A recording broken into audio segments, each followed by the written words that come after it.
예, 학생 여러분 안녕하세요. 이제 전류에 대한 것을 녹화를 한번 해볼게요. 전류는 떤 것인가 먼저 볼게요. 교과서에서 전류는 전하의 흐름이라고 되어 있어요. 전하의 흐름인데 우리가 이제 공부를 다 하고 복습하는 입장에서 전하의 흐름을 조금 더 정확하게 정의를 한번 해볼게요. 전류가 전하의 흐름이라고 하지만 과학자들은 전류는 이렇게 정의했어요. 전류는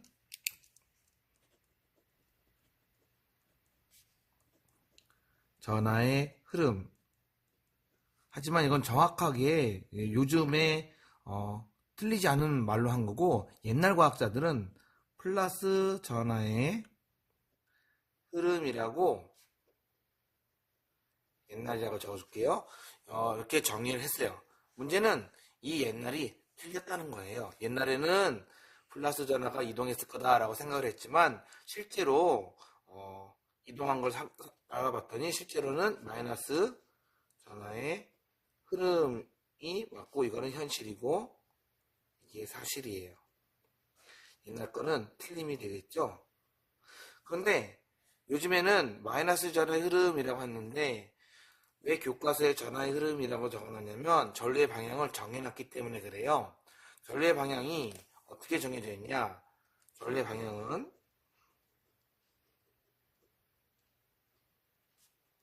플러스 극에서 마이너스 극으로 이동하는 방향이 전류의 방향이에요. 플러스에서 마이너스로 이동을 하는 전하는 이 전하는 바로 플러스 전하가 이동한다고 옛날 사람들이 생각을 한 거거든요. 실제로는 전자가 실제로는 마이너스 전자가 마이너스 극을 출발해서 플러스 극으로 이동을 하는 게 실제 전류예요. 그래서 이렇게 설명하고 이거 모두 다 설명하기 뭐하니까 우리 교과서에서는 전류는 전하의 흐름이다 라고 되어 있고 중요한 거, 그리고 전류의 방향은 플러스에서 마이너스 극이다 라고 되어 있는 거죠. 다시 교과서를 볼게요. 이렇게 전류가 흐를 수 있게 전지도 있고 스위치도 있고 도선은 다른 말로 전선을 말해요. 전선을 연결해서 전류가 전선을 따라 흐를 수 있게 한 것을 전기회로라고 합니다. 전기회로는 흔하게 물의 움직임과 비유를 많이 합니다. 물의 움직임, 이 물의 움직임이 일어날 때 수문이 열리면 물이 이동을 하겠죠. 그래서 물의 흐름이 빨간색 방향이에요. 펌프는 물이 이동할 수 있게 물을 밀어주는 역할을 하고요. 물레방아는 물이 이동하면서 여기서 일을 하고 여기서 무슨 작용이 일어날 수가 있겠죠. 이와 마찬가지로 전류는 전지에서 전류를 밀어줘요. 전하를 밀어줘요. 옛날 사람들 생각으로는 플러스 전하가 밀려서 갔다고 생각을 했어요. 그리고 스위치는 수문과 같이 문을 열고 닫는, 전류가 지나갈 수 있게 열어서 전선을 계속 전류가 지나갈 수 있게 하는 거.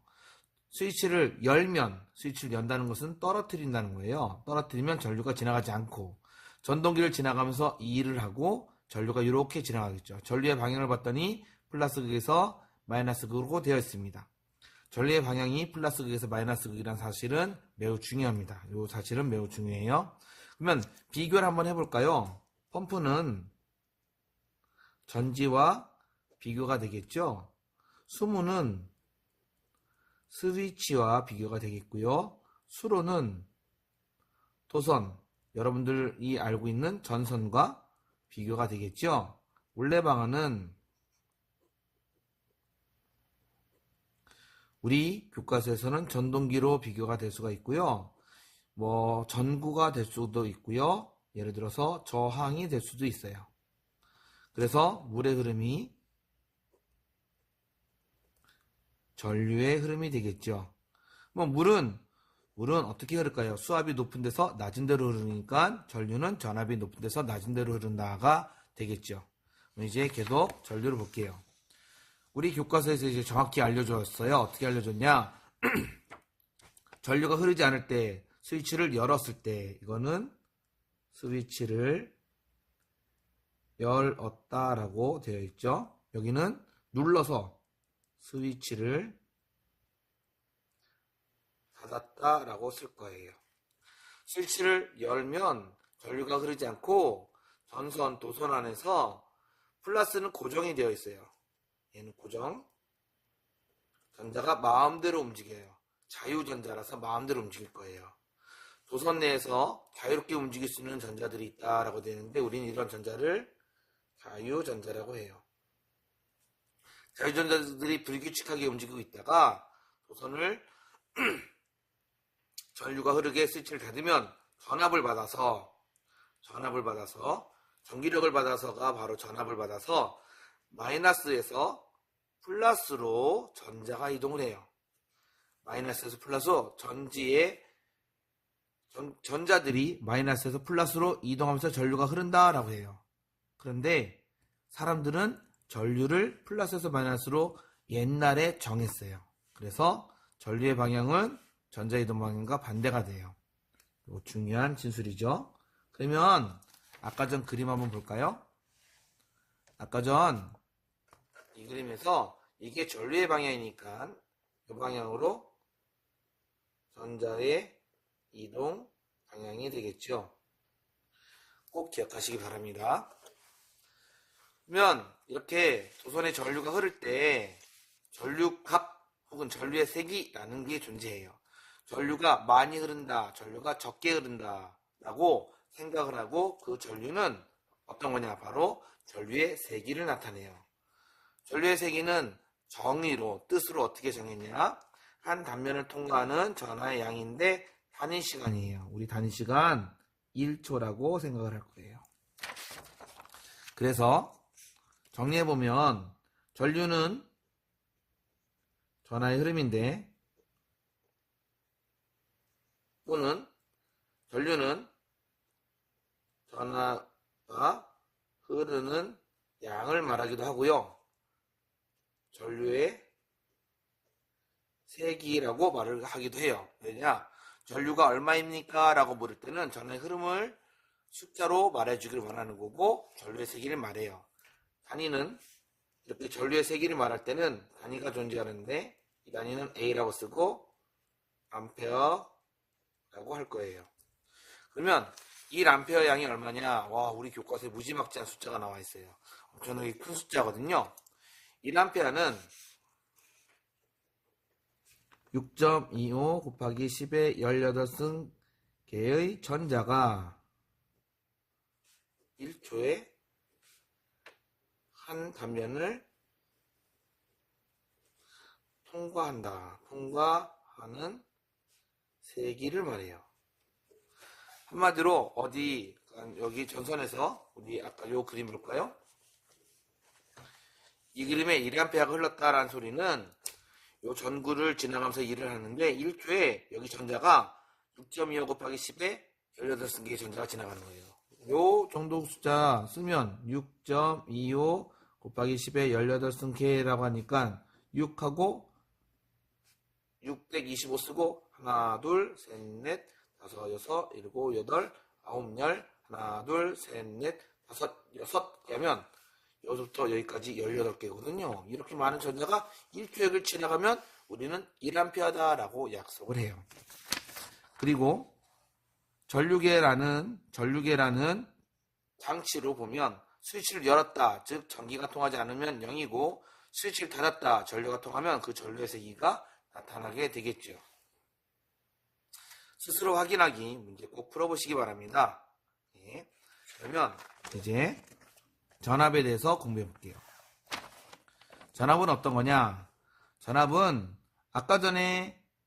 아까 전 우리가 바로 전 페이지 딱 넘겼을 때 이 수로 그림에서 펌프가 수압을 발생시켜줘요. 물을 밀어주거든요.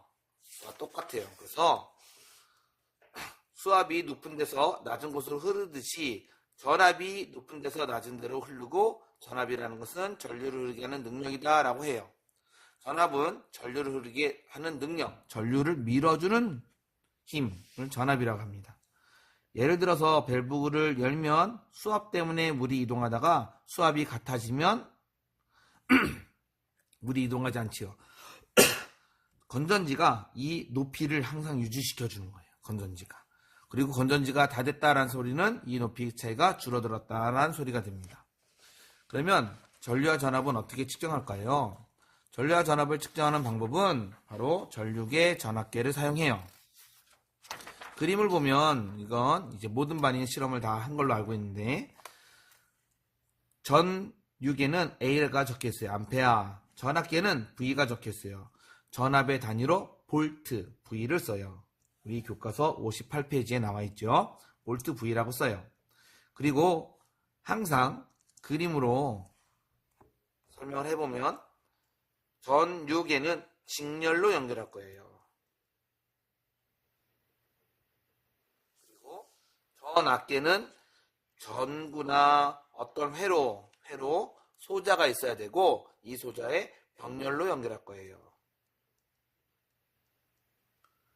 그리고 항상 큰 값부터 먼저 연결을 해요. 큰 값부터 먼저 연결을 해요. 그리고 바늘이 조금 움직이면 적은 값으로 연결을 할 거예요. 그런 다음에 또 하나 알아둘 점, 빨간색이 플러스 단자고 까만색이 마이너스 단자, 빨간색이 플러스 단자고 까만색이 마이너스 단자인데, 빨간색은에서 출발해서 빨간색 출발한 거 그대로 따라가면 플러스 극이 나와요. 플러스에서 그대로 따라가면, 이렇게 따라가면 플러스가 나와요.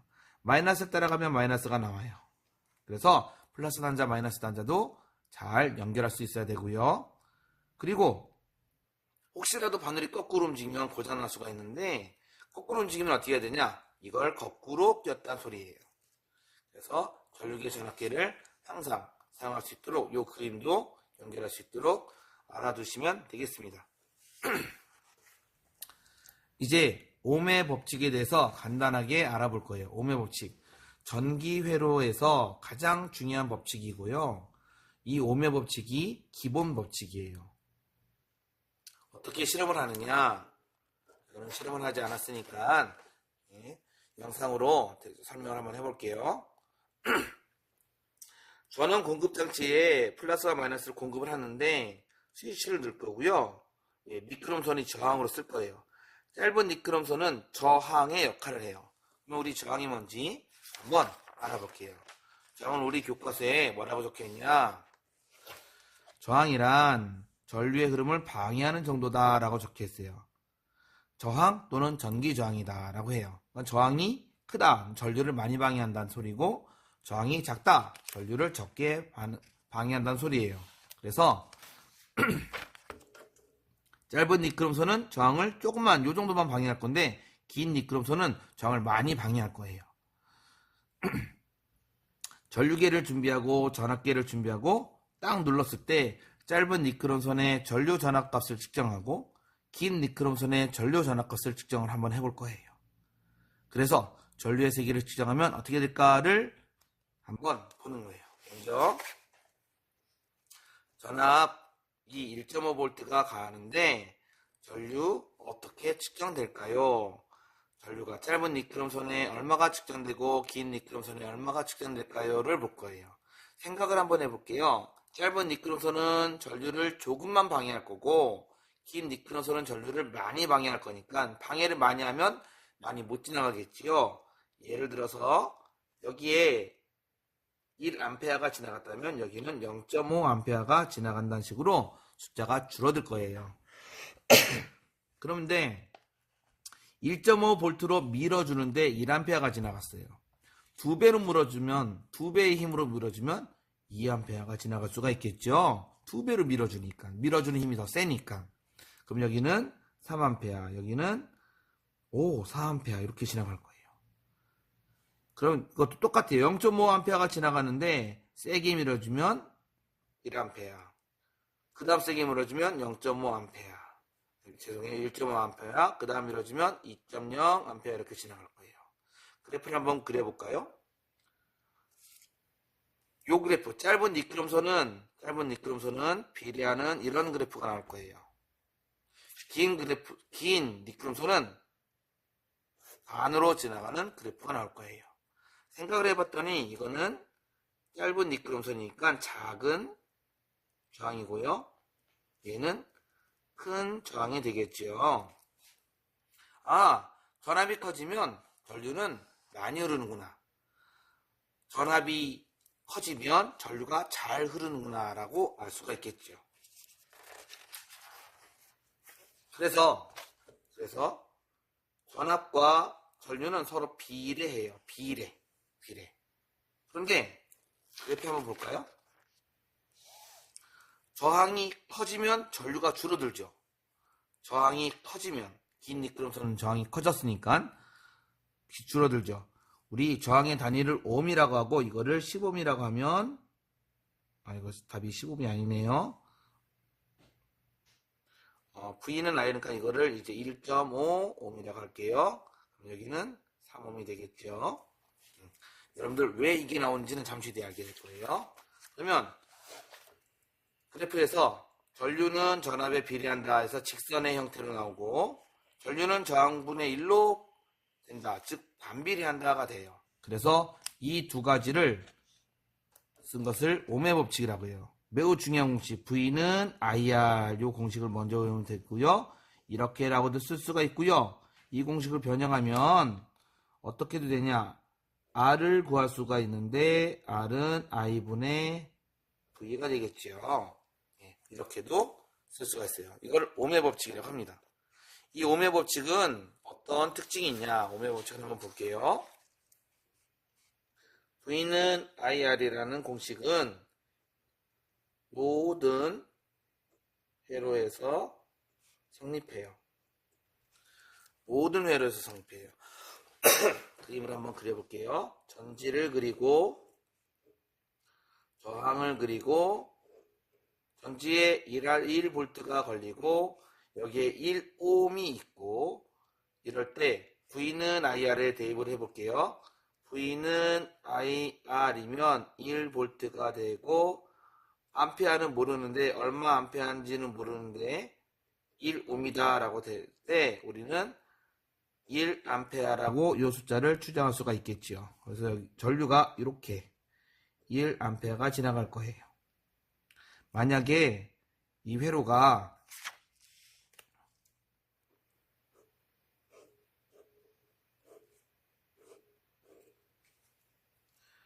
2V로 되면 1옴은 그대로고 그러면 2V는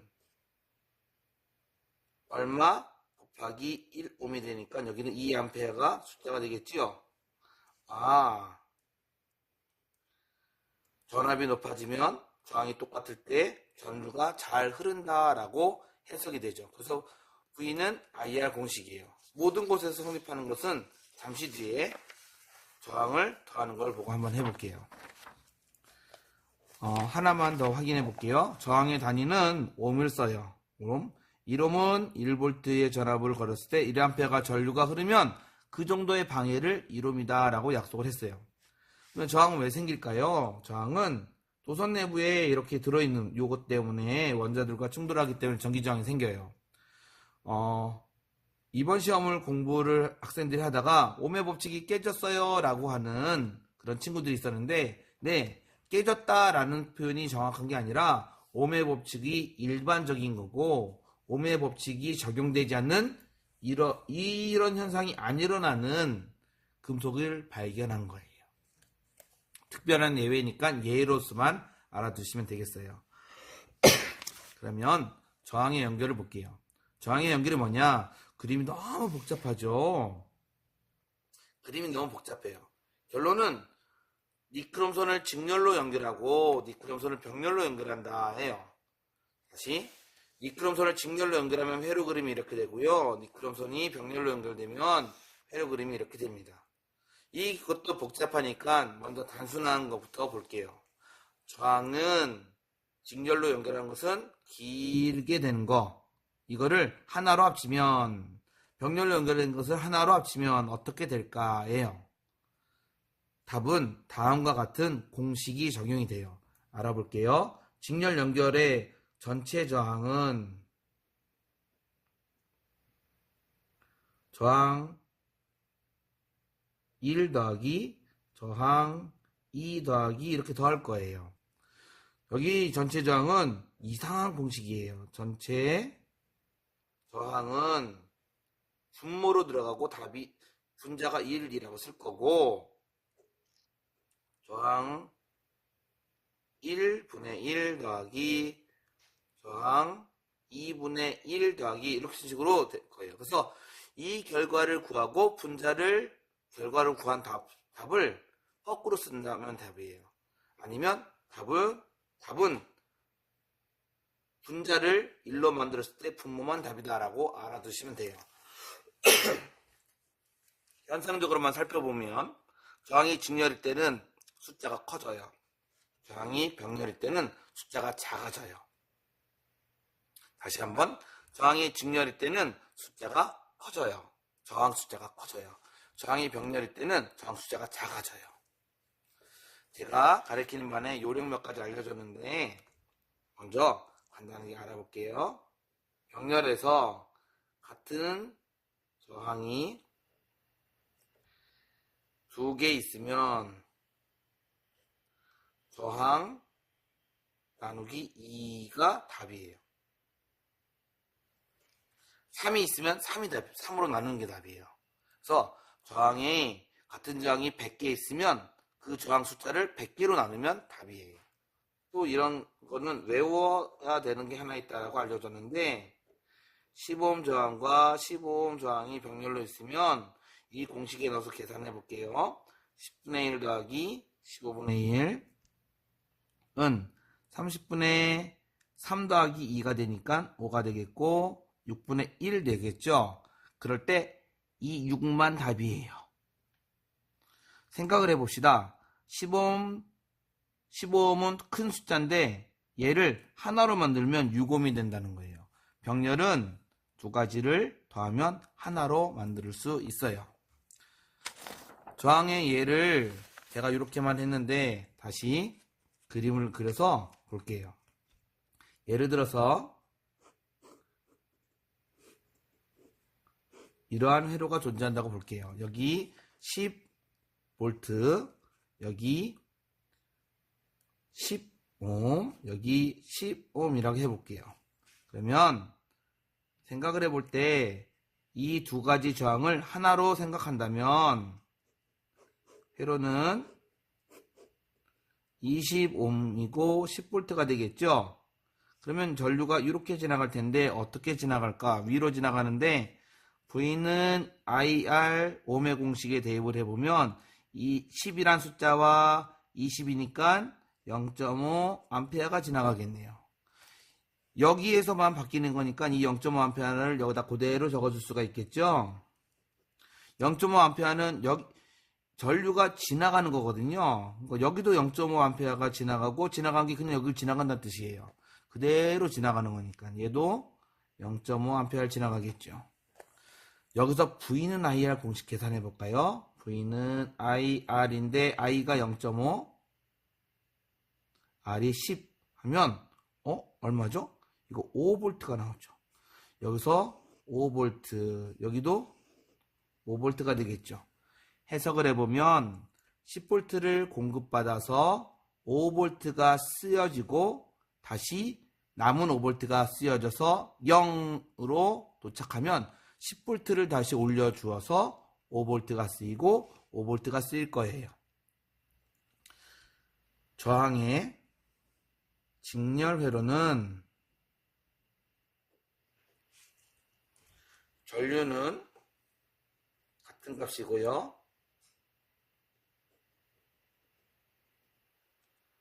저항의 전압을 더하면 공급 전압이 나오네요. 5V와 5V를 더하면 10V가 나오네요. 옴의 법칙은 두 개 각각 다 성립하고 여기서도 성립을 했죠. 그래서 옴의 법칙은 모든 곳에서 성립을 해요. 병렬 회로를 살펴볼 건데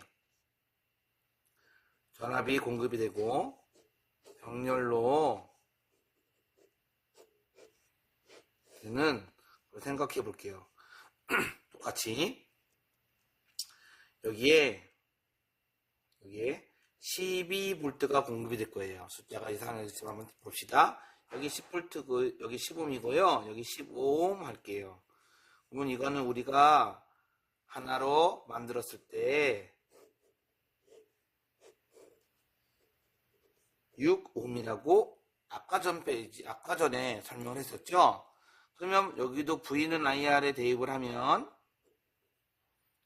2A가 흐르네요. 여기 이렇게 2A가 흐른다는 거죠.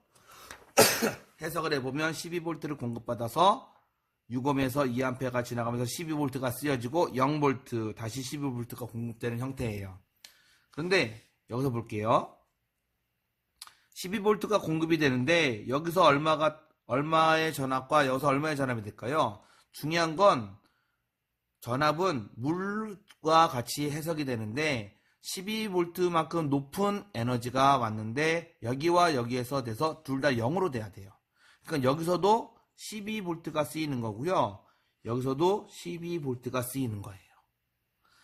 아, 저항이 병렬이면 병렬 안에서만 전압은 같은 값이에요.